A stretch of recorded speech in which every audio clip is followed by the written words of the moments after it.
Comment fixer vos limites émotionnelles? Tout d'abord, engagez-vous à donner la priorité à votre identité, vos besoins, vos sentiments et vos objectifs. Les limites émotionnelles saines commencent par la conviction et l'acceptation de votre état actuel. Abandonnez la responsabilité de réparer les autres, d'être responsable du résultat des choix de quelqu'un d'autre, de sauver ou de secourir les autres, de dépendre de leur approbation et de vous changer pour être aimé des autres. Préparez une liste des limites que vous voulez renforcer. Ne vous contentez pas de les noter, mais visualisez-vous en train de les fixer et de les communiquer avec assurance aux autres. La fixation des limites est un processus.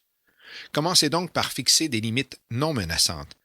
Faites-en l'expérience, puis passez à des limites plus difficiles. En voici quelques-unes pour commencer. Dites non aux tâches que vous ne voulez pas faire ou que vous n'avez pas le temps de faire. Soyez prêt à aider. Remerciez les autres sans excuse, sans regret et sans honte. Demandez de l'aide si nécessaire. Déléguez des tâches à votre partenaire ou aux membres de votre famille. Ne vous engagez pas trop. Protégez votre temps. Demandez votre espace personnel. Exprimez-vous lorsque vous êtes confronté à un comportement qui empiète sur votre espace. Honorez votre personne et vos besoins. Laissez tomber la culpabilité et la responsabilité pour les autres. Partagez vos informations personnelles progressivement et de manière mutuelle. Lorsque vous fixez vos limites et modifiez la dynamique de la relation, vous risquez de rencontrer une résistance de la part de l'autre personne. Restez sur vos positions et continuez à communiquer vos besoins. La technique du disque rayé est utile à ce moment-là. Répétez votre déclaration autant de fois que nécessaire. Les relations saines sont un équilibre entre ce qui est donné et ce qui est reçu. Dans une relation saine, vous vous sentez calme, en sécurité, soutenu, respecté, soigné et accepté inconditionnellement. Vous êtes libre d'être qui vous êtes et encouragé à être la meilleure version de vous-même.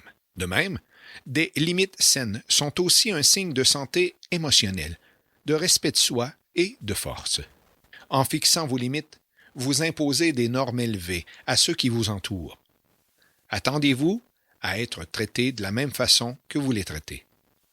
Vous vous retrouverez bientôt entouré de personnes qui vous respectent, se soucient de vous, de vos sentiments, de vos besoins et vous traitent avec gentillesse.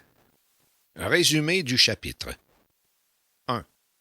Pour faire face au chantage affectif, vous devez d'abord identifier les situations de drapeau rouge de cette tactique. 2. Si vous vous excusez toujours auprès de votre partenaire, même pour les bonnes actions, si vous ne pouvez pas dire non à votre partenaire, si vous faites toujours des sacrifices ou si vous cédez aux exigences de votre partenaire au détriment des vôtres, vous êtes victime de chantage affectif. 3. Connaître la technique FOG typique ou les tactiques de peur, d'obligation et de culpabilité utilisées par les maîtres chanteurs pour vous manipuler. 4. Si vous avez du mal à dire non à votre partenaire ou dans toute relation, vous êtes vulnérable au chantage affectif.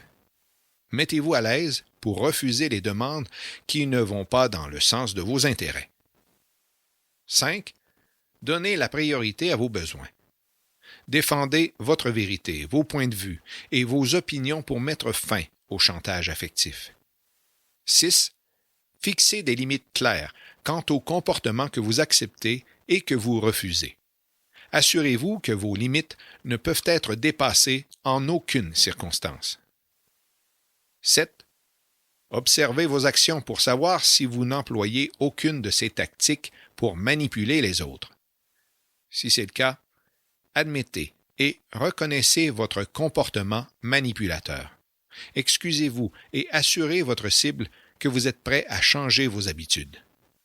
Faites-lui sentir la confiance et la sécurité dans votre relation. 8. Pour vaincre le chantage affectif, il faut 2 choses. Développer des compétences en matière de communication non défensive et développer ses limites émotionnelles et sa résilience mentale. 9. La communication non défensive est la meilleure façon de traiter avec un maître chanteur. C'est une façon d'exprimer vos pensées et vos sentiments aux autres sans vous mettre sur la défensive ou pointer du doigt les autres. 10. Lorsque vous utilisez un mode de communication défensif, l'autre personne est également sur la défensive à son tour. Il lui est alors difficile d'entendre votre version des faits. 11. Vous pouvez communiquer de manière non défensive en faisant part de vos observations sur la situation, en décrivant vos sentiments à l'aide de déclarations « je » et en demandant un comportement différent à l'avenir. 12. Votre force mentale est votre capacité à gérer efficacement les situations stressantes et à donner le meilleur de vous-même. 13. La force mentale peut être développée au fil du temps en choisissant les habitudes de développement personnel. 14. La résilience mentale est le processus qui consiste à bien s'adapter aux adversités de la vie. 15. La ténacité mentale est la capacité à rester fort face à l'adversité et à garder sa concentration et sa détermination. 16. Le contrôle de vos émotions, l'engagement envers vos objectifs, la capacité à être productif, les capacités et l'adaptation aux adversités de la vie sont des aspects centraux de la force mentale. 17. Votre niveau de résilience mentale n'est pas déterminé à la naissance.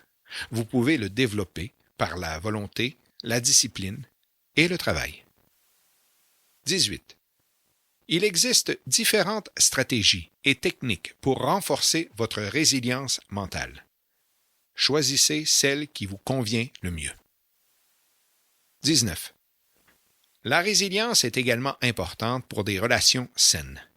Les relations qui favorisent la résilience de l'autre ont de meilleures chances de survie que les autres.